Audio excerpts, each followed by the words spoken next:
like, I think you and I both, we say, like, okay, QAnon folks, like, you're right. There is corruption going on. Like, there is something deep seated and dark that we don't really know. We don't know, right? We're not privy to this information, but it is undeniable that there are these structures of power. They all want to maintain their power and so forth, right? So whether it is fucking Russia or China, I don't know. I hear all these things like, yes, people do have an interest in American politics and the American economy because we're kind of a big player, but at the same time, we're really fucking vulnerable right now, right? We have shown Hmm. the world that we are divided, that you can just fucking walk in our Capitol building, right? Or Um, pocket. um, God, I mean, I can't even, the pandemic, I think, has shown me how weak we really are and how, like, we don't even have the infrastructure, right, to have enough hospital space or N95 mask or hand sanitizer or bleach or toilet paper. Like, what the fuck? I mean, we are far weaker than I ever thought I would see us be. And that's a scary place to be, too. Say it was shocking to me the degree to which when people got scared, they started taking rights away. Like that Give me, scared give me me more. What do you as much as the lack of bleach and the lack of toilet paper and all that. I mean, immediately people are like, shut down the city, take away restaurants, take away bars, take away. I mean, we haven't. I'm in New Orleans. We haven't had a music venue open since March 13th. Like the fact that that has just been taken away, and I know this is controversial, but that has shocked me. And we mean? cannot deny the impact that has had on the rise of QAnon because there are so many double standards. And again, I Sure. mean, I've said this a million times, but the fact that I can go to Louis Armstrong Airport, and I've done this since the pandemic has hit, and I have been on an airplane, and I'm 24 inches away from about 8 people, full airplane, but I can't go to a socially distanced concert. Okay, so let me get this right. It's okay if a billionaire corporation is making money, that's safe. But if it's a small mom and pop restaurant, not safe. Huh. Same goes for Tulane University, where I teach. So it's okay for me to gather with 90 people inside a socially distanced classroom so long as Tulane's making a dime. But it's not okay for me to gather in that same space with that same number of people to enjoy music or a play or art or whatever the case might be. So the annihilation of and war against culture, music, and the arts has been the hardest thing for me to watch. You live in New Orleans. That's something near and dear to your heart, and it's also the economy down there. I mean, there are places that are truly struggling because of this. Um, and I think it's interesting because in that regard, I think you're essentially aligning with a lot of the rhetoric that I hear that Yes. I'm not wearing a damn mask because it's my right and burr, and like you're saying the same thing. So this right here is exactly what I'm talking about. That I think there are less dividing perspectives that we all share that we need to come together. Like we can have reasonable conversations about this shit, you And know? this is where the left has really messed it up because they have made compliance, they have moralized compliance. So if you don't sit at home all day, if you don't not see blah blah blah, then you're killing grandma. Well, a lot of people can't afford to sit at home all day, right? I mean, Colin's been back at work, works in a restaurant since May, so it's very elitist. Yeah. And when you start moralizing, you're building walls, you're dividing. Yeah, and we've talked about that a lot, like, because we are privileged, right? We are professors at universities, tenure track jobs. I mean, we're among some. I mean, we're not, capitalist class, but like we are privileged people, and we've talked about that a whole hell of a lot. How this whole pandemic and the response has been so divided because essentially it's been mostly white people who have the privilege of staying home with their posh middle class jobs and still getting paid for 3 months, even though they're not working 3 months, or whatever, right? I mean, for 10, the real shit, 11. you know what I mean? While everybody else gets up and goes to fucking work, right? Yep. So again, it's been very classist in that regard, and I agree, and again, we need to have real conversations about this, right? It's just been very shocking because the people who preach tolerance are very intolerant. Amen. Yeah. And that's another thing that I value about you is again, I think because we come from that working class background, we see things a little differently and um it's always bugged me to have a privileged person as a sociologist because they've never experienced it. And Yeah. I think there is a degree of grittiness of those among us who are first generation or grew up Hmm. less than ideal situation. They got a little extra to bring to the table, I think. I But like it. I like the scrappiness. And I mean, that's just in the United States. This is to say nothing. I mean, again, I have a very global background in terms of sociology. That's to say nothing of the global impacts that shutdown has had. I mean, there have been numerous reports of basic illnesses not being able to be addressed in parts of Africa, Southeast Asia because of the shutdown. And so, also, that mentality on the left of stay home, don't kill grandma is very US centric. That is very focused on just one country. And again, it's just mind blowing because these are supposed to be the most inclusive, enlightened people, but they are so, I mean, they just don't count other lives to the same degree as they count American lives. we've talked a lot about how we genuinely feel that this pandemic is just a natural response, right? So like, the globe is saying, people need to die, right? Yep. And And who better to die than Americans, frankly? that's not a cool thing to say, and I know it's unpopular, but like, Love those.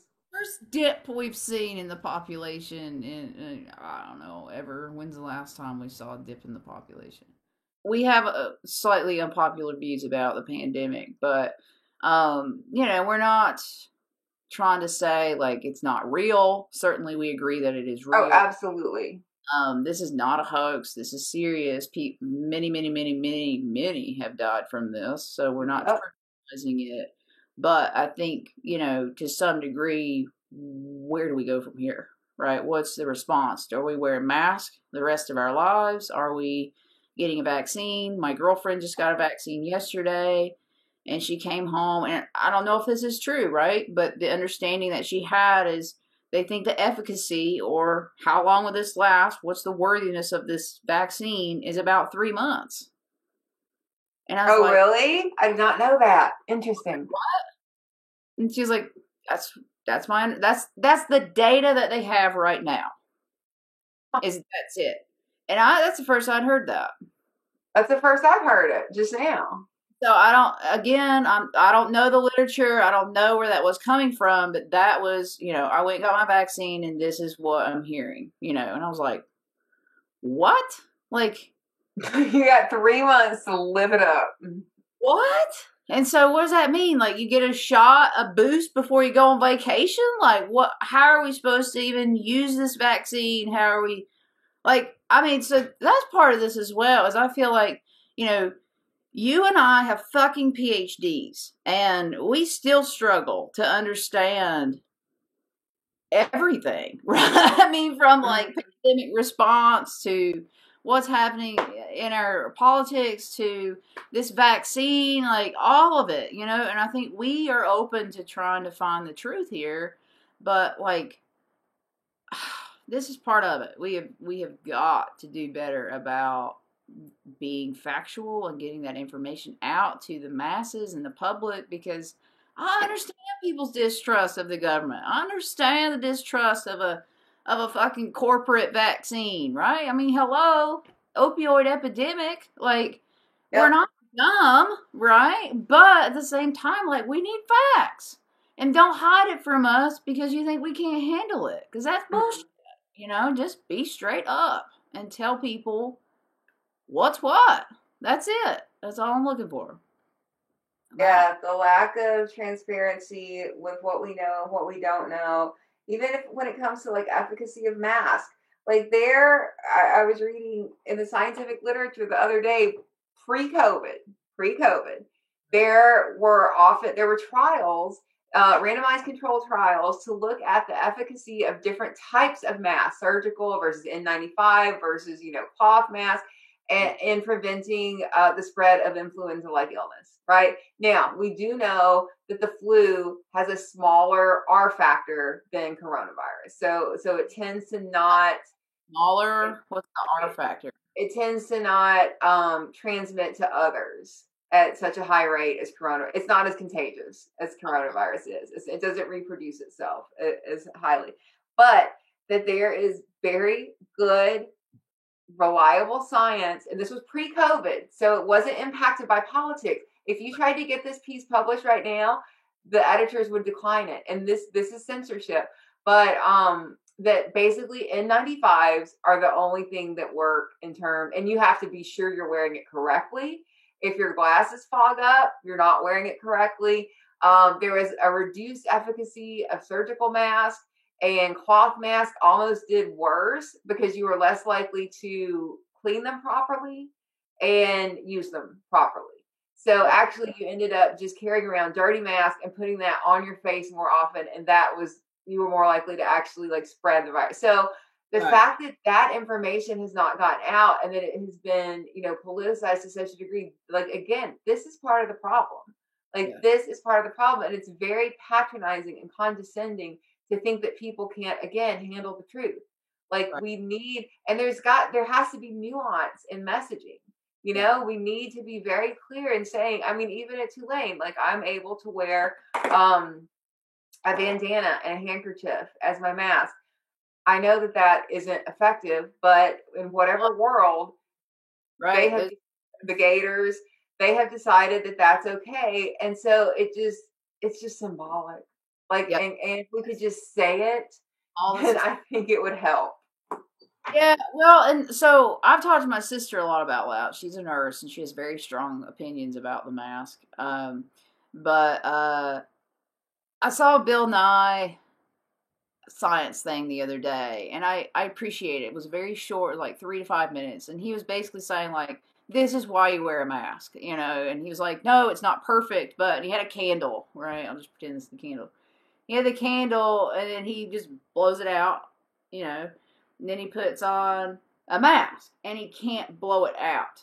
And so he was like, no, it's not perfect, but it helps, right? It's so low-hanging fruit, it's the easiest thing we can do so that people, if they're hacking and coughing in Walmart, that they're not, like cannonballing it. Or at least that's my, Bill Nye. I mean, an even better part of messaging for me, and this is very un-American, so we'll never do it, but if you're sick, stay home. Yeah. Why don't we just do that? Yeah.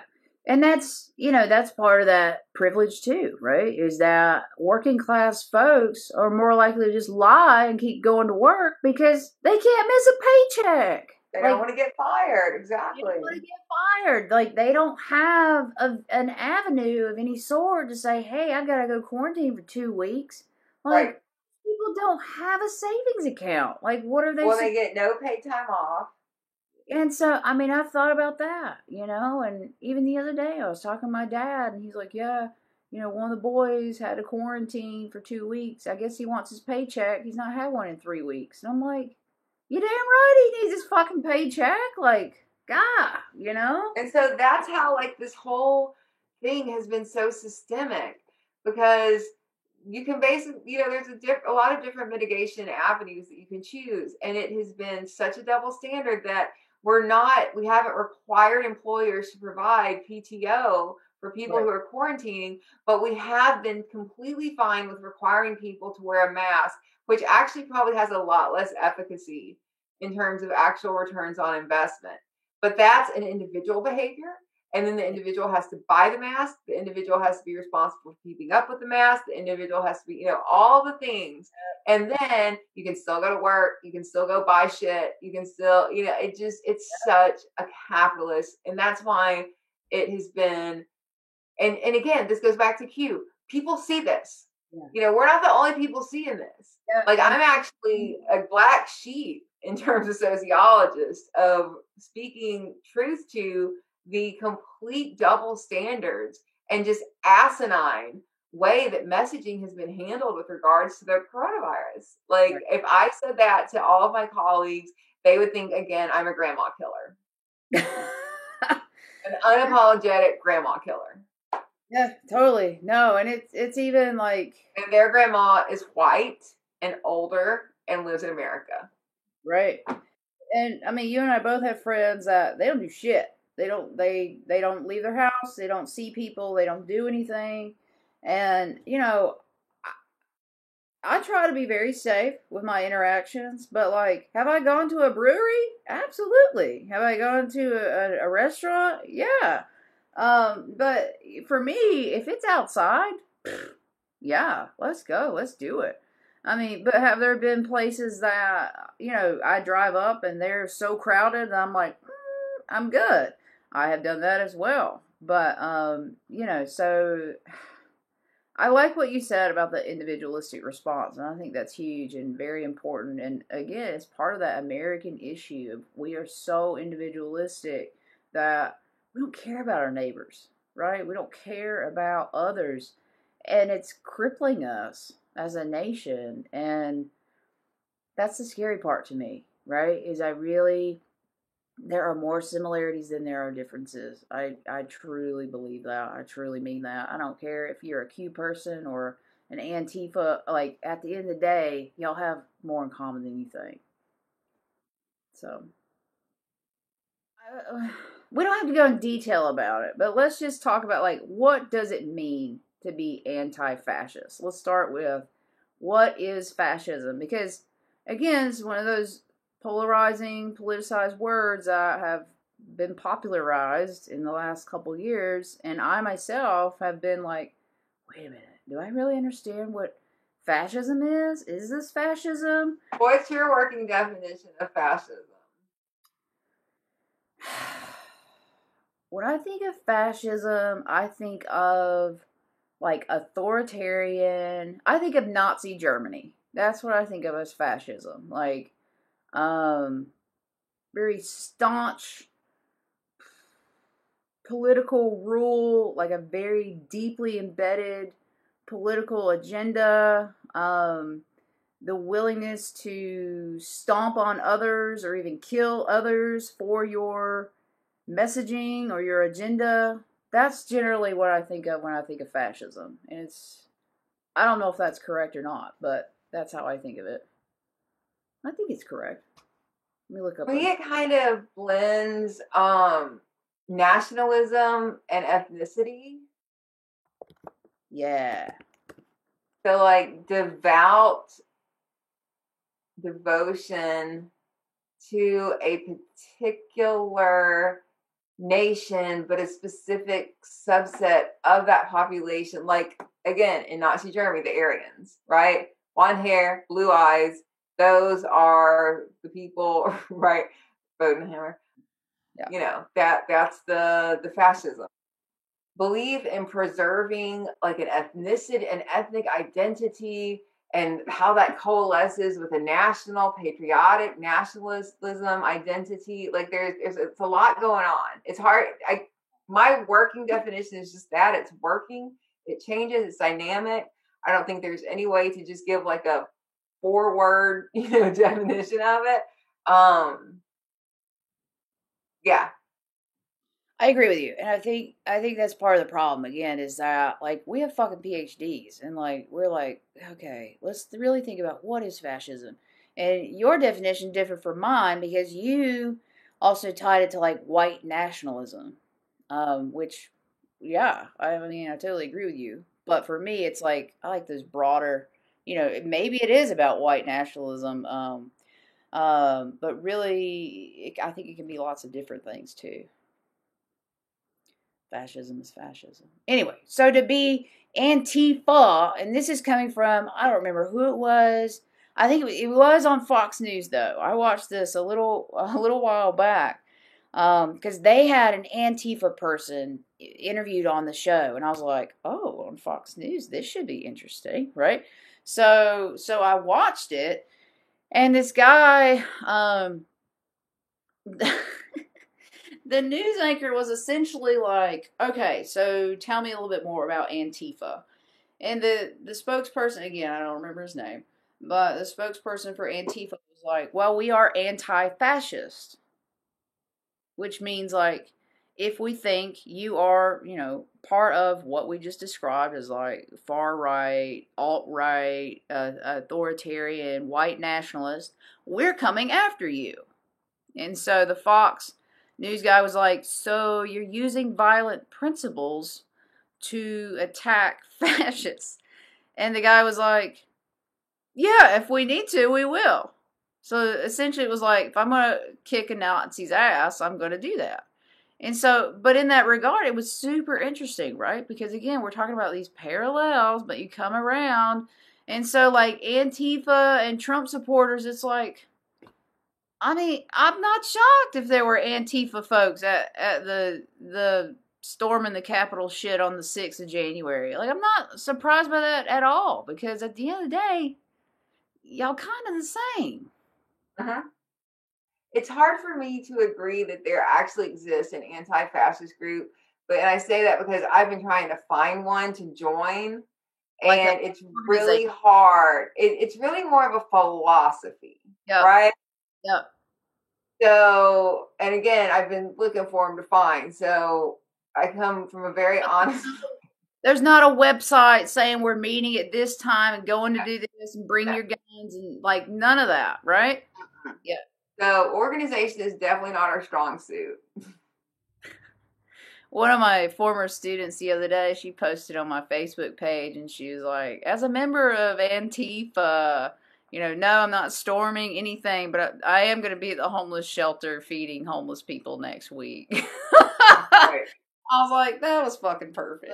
Yeah, so that's my understanding as well. Is like, I mean, maybe there are anti-fascist groups, but it's not like Black Lives Matter, right? Or maybe it is kind of like Black Lives Matter, but Black Lives Matter does have a core organization. Right? Much better. But like, all these Black Lives Matter protests have been very organic, right? There's not like a Radford chapter of BLM. You know what I mean? Like, that kind of shit. So, in that way, social movements have become very fluid. And I think because of social media, right? Like, you can be part of the movement without even being in it. Does that make sense? Yeah. And everything's been so complicated by, the inability to gather. Yeah. I do think people are going crazy, though. I think they're just obviously human interaction. Yeah. People have lost their damn minds. Let's bring back Woodstock. Fuck it. Let's do it. I think I have my Woodstock t-shirt on right now. No, I don't. Music. I listen to a lot of music. That's the only thing that gets me through. Oh, music is illegal. Well, in the public sphere, yeah. We saw music at the Kraken, my favorite dive bar ever, a weekend ago, I think. We were coming back. Oh, that's allowed there? I don't know if technically it was. Maybe I shouldn't say that, but no, look at that big fat lazy pit bull. I love her. She's so sweet. But this was fun. I really enjoyed this, and I may do something. It again. I may do something with it. All right. So I may make you a YouTube star. Oh Lord God. Hey, let me go brush my hair, girl. All right. This is Aisha. Bye. Sociologically unimaginative. Is that the title?